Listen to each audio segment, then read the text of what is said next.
And welcome back to Cinemavino. Thank you so much for joining us. My name is Todd Wofford, and we had planned to do our Blade Runner installment of our Sci-Fi series for release this week, but circumstances out of our control, i.e. I've got 2 sick babies at home and will require a lot of our attention, means I won't be able to have that episode ready for this week, but we will have it ready for you next week. In the meantime, we are going to do a look back at our episode of Aliens, which we did in 2021. It'll tie into our episode last week of Alien, so it'll be a nice little companion piece. You guys can listen to those back to back and hear our opinions of both of those films as they are sequels. As Aliens is a sequel to Alien, but they're very different films, very different vibe to each film. So it's good to hear our review of both back to back. So, but thank you so much for your patience. Thank you for sticking with us. We will continue our sci-fi series next week with Blade Runner. So in the meantime, enjoy this look back at Aliens.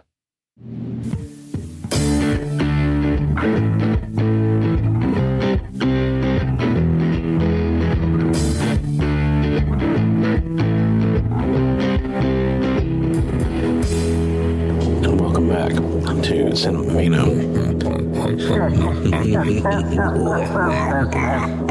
Charles Baratheon. Vincent Price. Yes. Okay. Elliot Gould. Okay, so, this is part 2 of our Halloween series. And tonight we're going to look at Aliens. Yeah. This is a totally different night than our previous podcast about Tremors. Nope, Yeah. we're already activated. Yeah. Yeah. So, it's not like we are significantly drunker than the previous episode that you heard. So, Well, we're on our way. yeah, we're getting there. So, we don't know where we're going, but we're on our way. My cheeks are rosy. Yeah. Which cheeks? What? Okay. So, we're going to talk about Aliens. This was my pick. This was something that I had in mind for our sequel series about movie sequels that we did over the summer. Aliens is a unique sequel to movies. It was kind of the first of its kind, where it's like sequels had existed, but nothing like this. The first Alien came out in 1979. It was directed by Ridley Scott, and it was kind of a Jaws Jaws in space. It was kind of a Hitchcockian, like the lifeboat scenario, where people, like the Hitchcock lifeboat, where people are on a lifeboat out in the sea and something's happening, they're getting picked off. So it kind of borrows that old horror movie idea, suspense movie idea, where it's like, what's happening, and it's like, there's nothing we can do. We're isolated. Even the original Aliens tagline of space, no one can hear you scream. So that's the same premise as Lifeboat, where there's no help. You're stuck. So a lot of Alien, despite the fact that it had big special effects and scenes in space, it was a very claustrophobic movie. Very Good tagline, too. Yeah. One of the very best, one of the most famous. It's a very intense, very claustrophobic movie to watch. It's like stuff like that. A lot of the suspense happens in very tight corridors and rooms, and it's like, you feel very confined. So it was very ironic for a movie set in space, which is, infinite, expansive, but it's like you feel closed in, boxed in. Aliens is a completely different movie. So, yeah, they make it plural. Exactly. But so they bring in James Cameron to direct it. James Cameron is a totally different director than Ridley Scott. Oh, yeah. Totally different as a writer, totally different as a director, a totally different approach to things. They both have done a lot of special effects, like centric movies, but basically James Cameron takes this to the extreme of like a big, brawny action movie. Still has horror elements. It's still frightening, unsettling. But it is a big sci-fi action movie where the one alien that's loose on the ship in the first movie becomes a multitude of aliens. And he has like a queen alien. Yeah. Yeah. So Looks fucking cool. yeah. Yeah. Bigger budget, more special effects. Sigourney Weaver is the only returning cast member from the original crew of Alien. Nostromo. Yeah. And so then we'll assume that you've seen the first Alien. Mhm. If you're here, because this is a sequel. She's the only survivor of the first movie. Everyone else dies on board that ship. And a cat. Yeah, and the cat, yes. Jones, I think was his name. Jonesy. Yeah, Jonesy.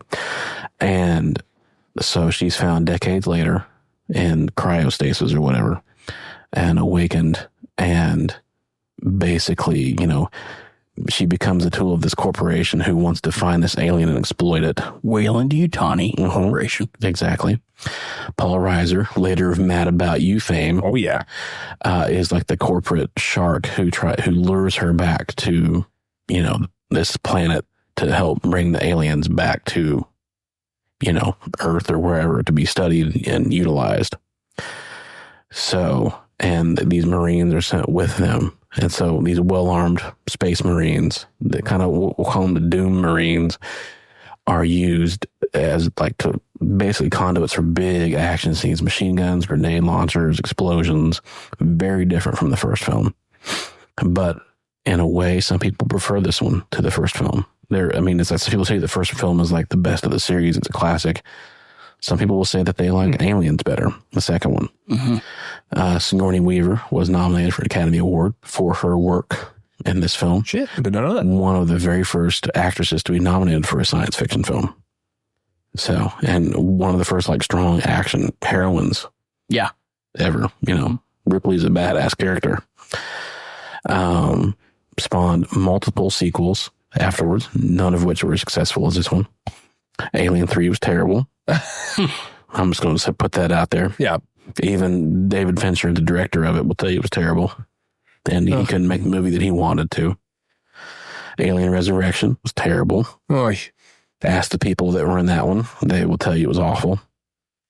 Multiple prequels, which I was disappointed in. Prometheus. Prometheus, that's what I was thinking of. Alien Covenant. Yeah. I was disappointed in those. I'm not a prequel guy anyway, but I found those to be pretty dull.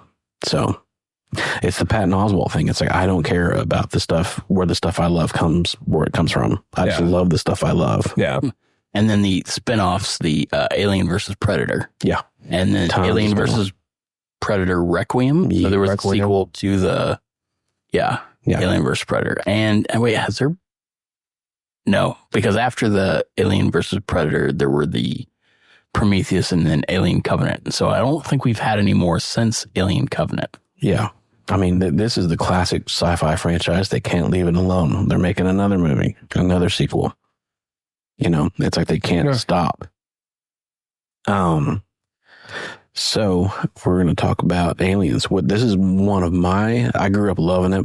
I saw it as probably a 10 or 11-year-old, and just, I love the action scenes, the guns, the aliens getting blown up and stuff. It was pretty awesome as a little kid, big burly sci-fi action movie.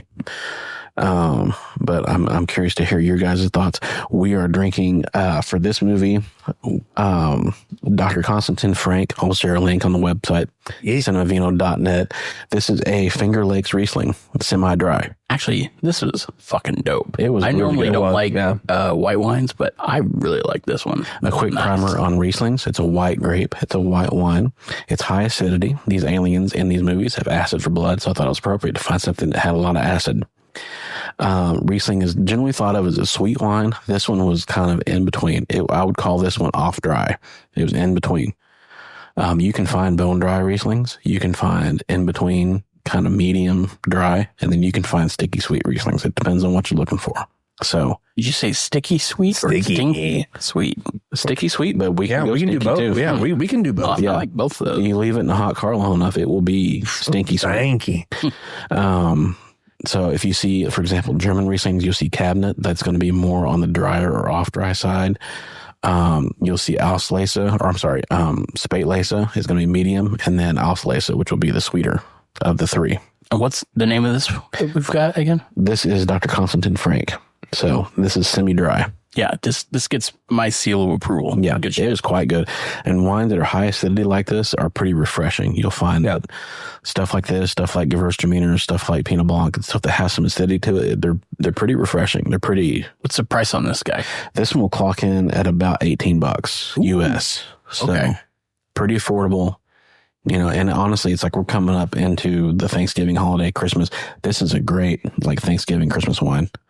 If you're doing turkey, if you're doing ham, if you're doing those kind of very versatile. Yeah. So a holiday meal, Rieslings are great for that, especially the ones that are kind of off dry or in between. I mean, I prefer $12 to $15 bottles, but I'll give this one. Yeah, like I'll give this one a pass. It's great. It's great for the price. It's 12 nice. bottles, $12 to $15 boxes. Yeah. The first one we did for last week's episode, the Folly of the Beast, also would be a good holiday wine. Oh, yeah. A Pinot Noir is a great. Yeah, very juicy. Yeah. Bright, fruity. Also had some nice acidity to it. So I don't know what that means. Juicy. yeah. Oh, I mean juicy. Yeah. It's got some bright, like it's real, like good, soft, strong fruit, real bright fruit. So Vibrant. I don't know what fruit tastes like because I basically do easy mac and cheese. let me put some scissoring up weenies. If you have a wine that tastes like easy mac and cheese, I have money in my wallet. Mm-hmm. I can pair a wine with easy mac and cheese. Oh, yeah, I'll do that too. We'll get you a good Washington Shard. Can we get sponsored by Easy Mac and Cheese? We've tried. Craft. We've tried that. We wrote them letters until they told us to stop. We tried in 2021. We haven't tried. We haven't tried since the pandemic. But yeah, we've reached out to them and they told us they don't want to be near us. So aliens. Yeah. Side note, juicy. Okay, think of Denethor, Return of the King, biting into his tomato. Oh, no, I was just thinking about J-Lo's ass with like sweatpants on that says juicy on the butt. Okay. So I like both. Aliens. So it was a big, like, blockbuster hit of its time, 1986. And I'm curious to hear what you guys think. I mean, I know both of you guys have seen it before. Yeah. You said you've seen it like basically in pieces. All Yeah, I saw it. I don't think I've ever seen it all the way through. I like half the film, a quarter. Just whether it's been on or I put it on. This was the first time I've actually watched it like from like start to finish. And, I'm going to say this in the nicest way. I'm not like blown away by it. Yeah. I like the film. I think it's amazing. Mm-hmm. But for me, it's not something that I would go back and just like watch nonstop. Yeah. I do know that we've talked about this with a lot of the sequels. Once you get into a sequel, people already know what's going on. Yeah. Like kind of like they're just like, well, aliens, huh? Mm-hmm. Well, there's going to be some aliens, right? Yeah.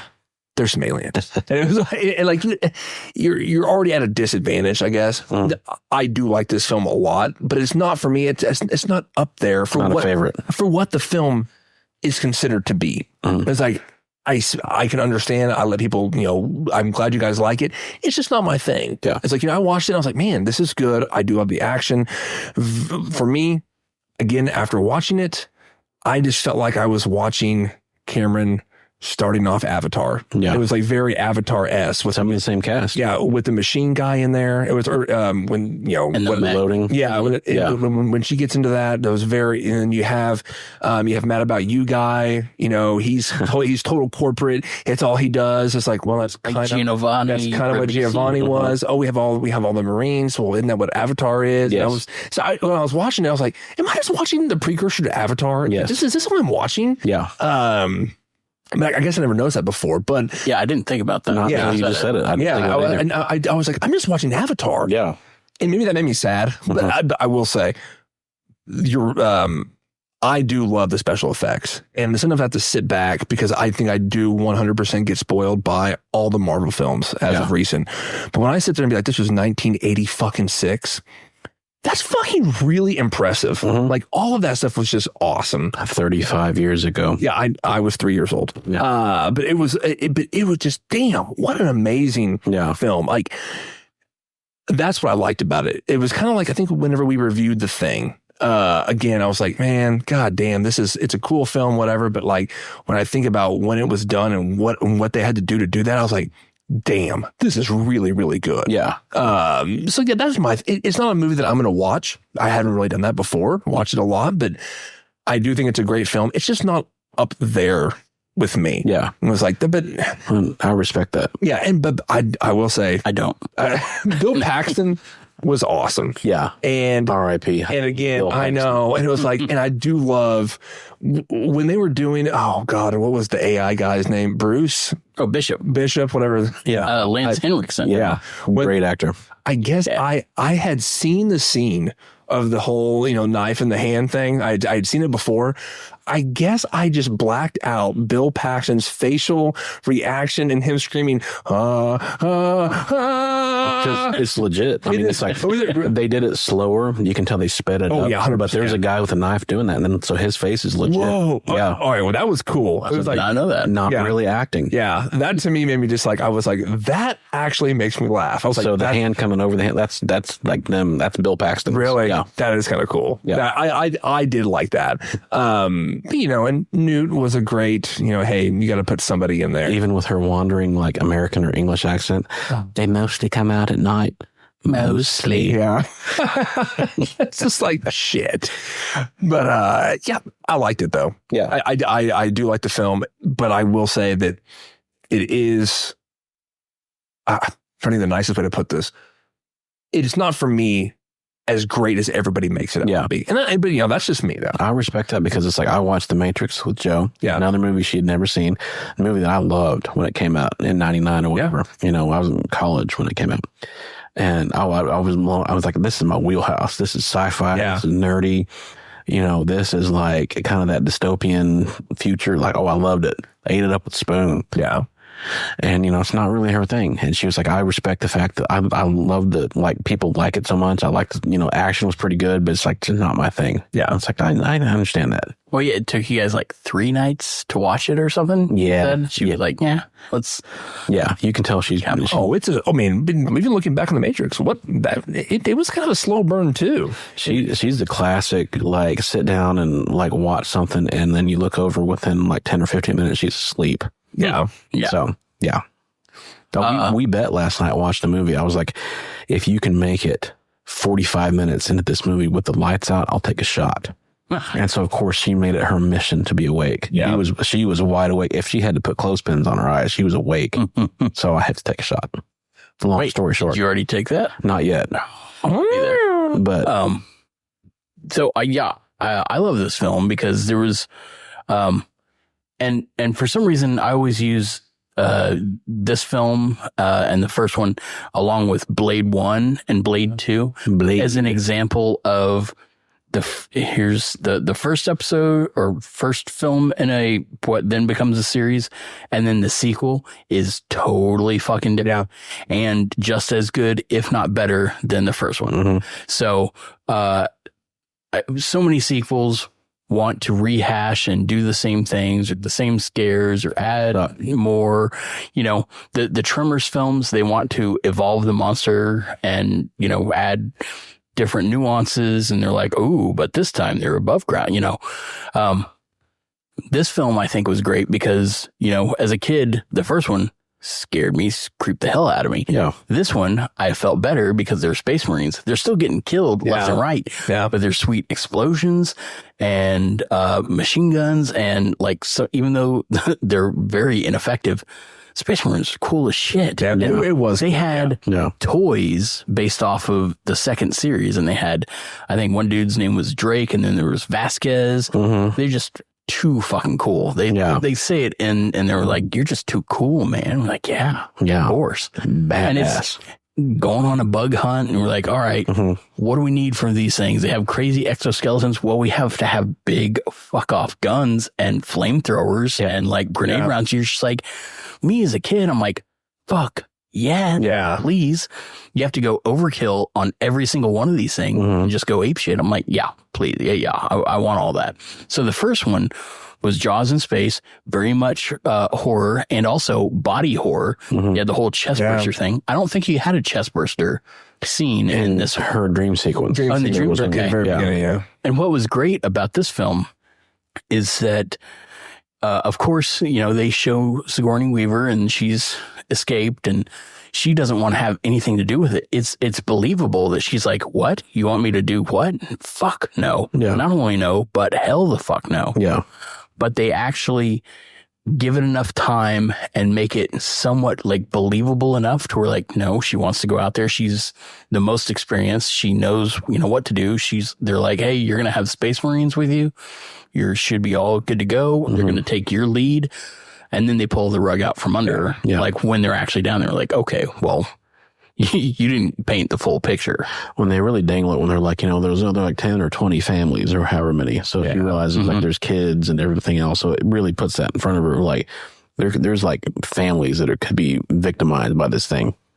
And so they really appeal to like her humanity to make her want to go, rather than like this is a cold corporate thing, like the first film, where it's like, we've got this alien, we want to bring it back and study it. This time it's like this thing where she knows what it can do, and now it's like running amok amongst these innocent people. And so that's like the real thing. I'm like, I can help maybe save these people with what I know. Mm-hmm.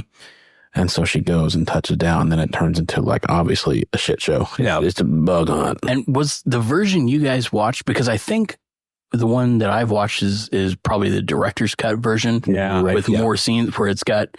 It almost takes 20 to 25 minutes it's a little bit, in the beginning to get her That's a James Cameron thing. Yeah. So which I love, because again, it makes you think of think of Die Hard. We're like, how can the same shit happen to the same guy twice? Yeah. But they give it more credibility and make you believe it a little bit more. Like, why the hell would she go back out there? Yeah.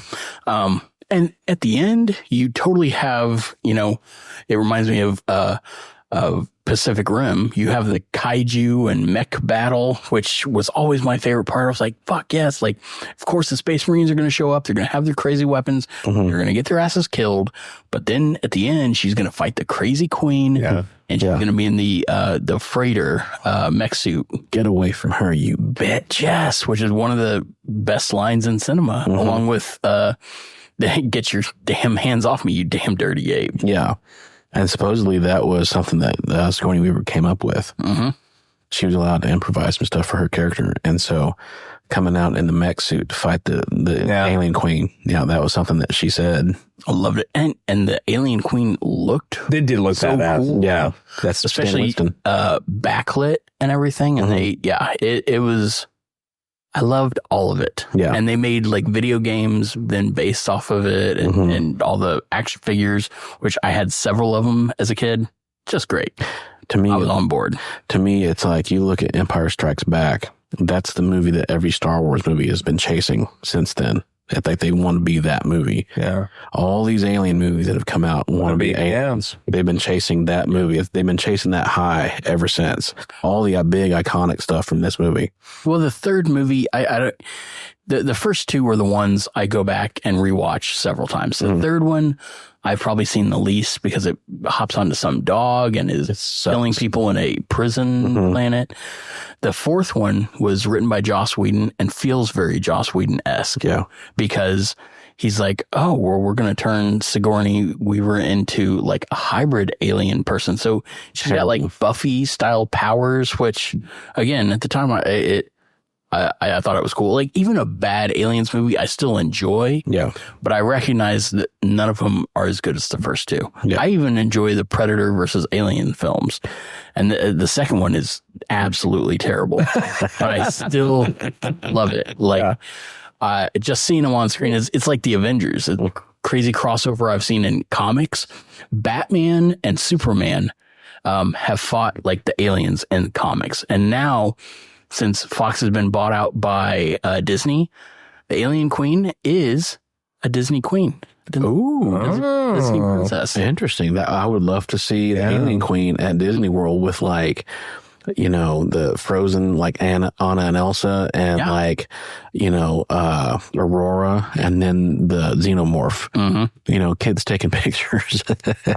Yeah. It's like game over, man. Yeah. Game over. Yeah. Oh, and Bill Paxton, has all the best line. Yeah, best line. Film. Yeah.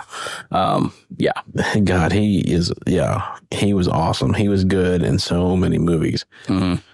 And whenever you talk about like a great, female hero in films, Ripley always gets brought up. Yes. Oh, yeah. She's the person everybody should listen to. And she also, like, when the chips, hit the ground, like, she's the one that you can rely on. Yeah. She's going to do the right thing. She's going to go into the bowels of a alien xenomorph bug hunt area with a fucking flamethrower, a grenade launcher, a machine gun. So many great moments. Yeah. I fucking love it. It's like, the scene where the Marines are first like ambushed and they're all dying, and then the commanders in the car or whatever, like freaking out, like, I told them to pull out, and doesn't know what to do, and then she takes over and like it starts driving the car into there to go get them all. It's like just fearless. Yeah. Or in the elevator when she's loading her grenades and like to go get Newt whenever she gets captured. Oh yeah, she's got the cool montage of, it's like tightening the belt straps every time, getting the flamethrower ready. Yeah, exactly. And then she goes taping it up together. You're like, that's metal as fuck. Yeah. She sees like the den where the queen is laying her eggs, and it's that was like a cool scene. Yeah. And then she just scorches the place, the eggs, like knowing it's going to, the alien queen's coming after her, does it anyway. It's like, I'm going to burn all these fuckers. Especially where she does that, like the whole head nod where she's looking in the area, and she, she's about to leave. She's threatening the queen to destroy the eggs. Mm-hmm. And then one of them starts opening up right when she looks at the queen. She does this kind of neck roll head nod. She's like, I'm going to fuck you up. Yeah. And then starts firing all the grenades. It's just a cool scene where like nothing is said, but you can see the decision on her face and physically where she's like, this is going down. Yeah. Yeah, she's a great character. This far and no further. Yeah. She's a great character, and she's one of the great action heroines. She's one of James Cameron's best characters that he's done. Yeah, I can see that. Yeah. I feel like he took her further than the first movie did. Where the first movie, she's just another part of the cast. She's part of the ensemble. And this one, she's the lead, and she's the strongest character. Like you say, she's by far the best thing in the movie, character-wise. Paul Reiser plays a great scumbag. Oh, yeah, bro. So, it's a very different role for him, but he fits in well. And Lance Henriksen as the android bishop, they all have the weird, like, milky blood. That was weird. Ian Holm was the android in the first one, little Bilbo, R.I.P. But after and again, I'm going off of just this film, but when they've been showing Prometheus and Alien Covenant, and they show Michael Fassbender as David and that android, you're like, I wonder why they even sent Space Marines at all. Like, can we get like a whole Marine force of David? Yeah, androids. Do crazy android shit? Yeah. Yeah. Because they're not wanted by the xenomorphs either. They're useless as hosts. Yeah. Yeah, because am I wrong? Like, the aliens just want to basically reproduce. Mm-hmm. They need like human bodies. Yeah, send the androids. Mm-hmm. Yeah, they're basically, I think in other films, it's shown that they're kind of a viral plague on any living creature. They just want just desolation, just to destroy any and all living creatures. Yeah. Interesting. So scale of 1 to 10, what would you guys give it? Let's start with Tay, because I know you're a little more skeptical. Yeah. And this is going to sound bad too, but I still think it's a great film. So even though I might rate it higher, because I know what it was. Yeah. I know it was a great film. It just, goddamn, I feel bad being like, 6.5. Yeah. Same as fucking Tremors. But it was like, because I know it's not, but it was like, that's just for me. It didn't connect with you. It didn't connect with me, but it's like, should it be probably a 7.5? I was like, and honestly, even maybe an 8. Probably. Yeah. It was like, just because of what it did, what it accomplished. Yeah. But for me, like, it was like, if someone was like, hey man, should I watch Tremors or Aliens? Sadly, I'm probably going to say Tremors, it's like, but if you want to see a great cinematic film and just love everything, then go for the Aliens. Yeah. Yeah. I can see either one. It just depends on what you're in the mood for. Yeah. I love Tremors, and I think it's great. Like, I'm, biased in my personal opinion, but I think Aliens, I would say an 8, and I feel okay with that. Like, I'm placing it there. Same. I don't know where I would put. Again, I always say Godfather, Jaws, and for me, the original Superman with Christopher Reeve are almost 10 out of 10 films. But yeah, this one is definitely up there, especially watching it as a kid and then watching it again as an adult. I'm like, oh, I enjoy it on another level. Yeah. Even more. Yeah. Same here. I mean, I'm probably 8.5. That's what I was saying. I was like, I mean, like it's definitely an 8 film. Yeah. But it's like, for me, it's just, it wasn't that for me. But I mean, it's like, and I know goddamn well what it is. It's one of those greatest films of all time. But I was like, I don't know. I get that though. Yeah. Sometimes they just don't connect. What does the first one get then out of 10? Is that it? Do you like it better or the same? Because I think I would still say an 8. Yeah. I think for different reasons. It's a different movie. Yeah. I would say it's an 8, but it's you watch it for different reasons. Yeah.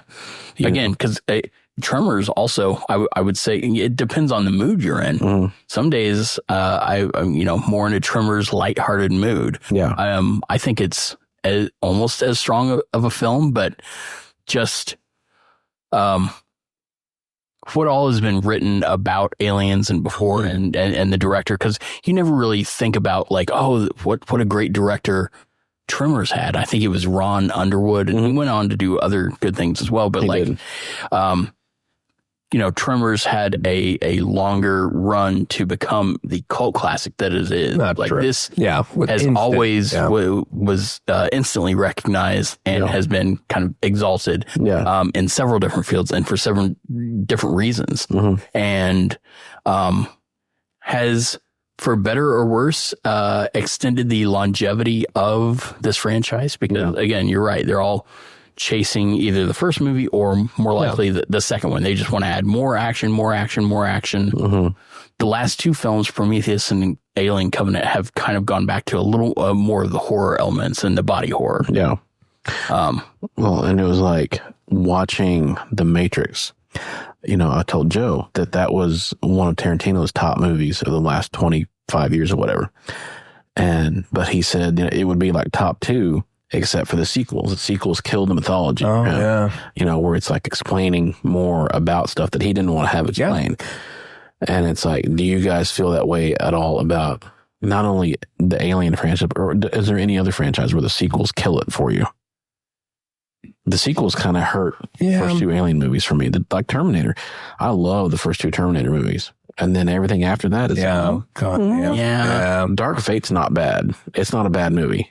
We didn't need it. Rise of the Machines kind of made me sad, but was rough. There were parts of Genesis with Daenerys that I thought were okay. I still didn't like their John Connor and some of the other stuff, but I remember it not. And Terminator, bits of Terminator Salvation also weren't terrible, but it just none of it was hit the mark. Yeah.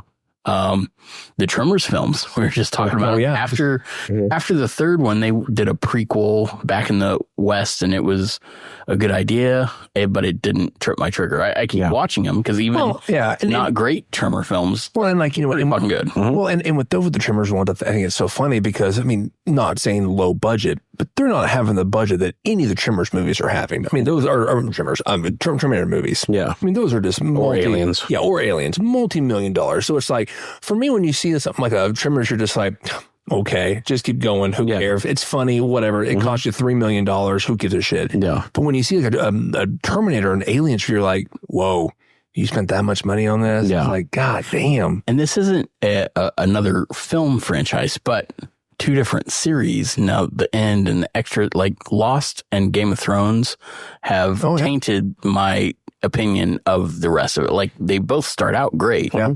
But I don't necessarily want to go back and start them again, knowing how disappointed I'll be at some the endings. Yeah. It's like starting a great ice cream knowing that it gets really bad at the bottom. Oh, yeah. It's going to turn. So do you even want to start that ice cream? Yeah. So, yeah, that's fair. I would. I love ice cream. It's like, you still do it. I'm going to start it anyway. Yeah. That makes you sad, though. Yeah. Yeah. You have to. So, so this has been another episode of Cinemavino. It has. All right. Yeah. And then Travis Budd, Taylor Owens. Hey. I'm Todd Wofford. Next week, we're going to do Fright Night. And my pick, I love this film. Yes. This is another all-time classic film.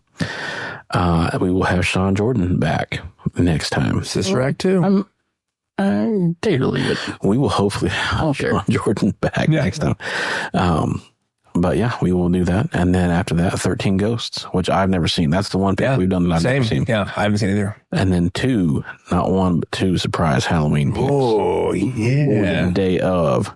I've honestly forgotten what the surprise is. Actually, so I guess I'm going to be think I have surprised. 2. Well. Yeah, we'll just have to But I improvise. remember one surprise. I'm not sure. Yeah. Muppets Take Manhattan was one of them. So They need more Muppet Halloween movie. yeah, you're not kidding. Does Fraggle Rock have a Halloween episode? Maybe we can just do that. Yeah, we can go back. I think this is all based on Halloween. not sure. Right. Yeah. But yeah, and then the second one's Braveheart, which is a great movie. Yeah, Great Halloween flick. it is. It's not really Braveheart, but those will be secret. We'll do day of surprises. Oh, okay, cool. So, but we will see you guys next time, not with a bang, but With a whimper. with a whimper.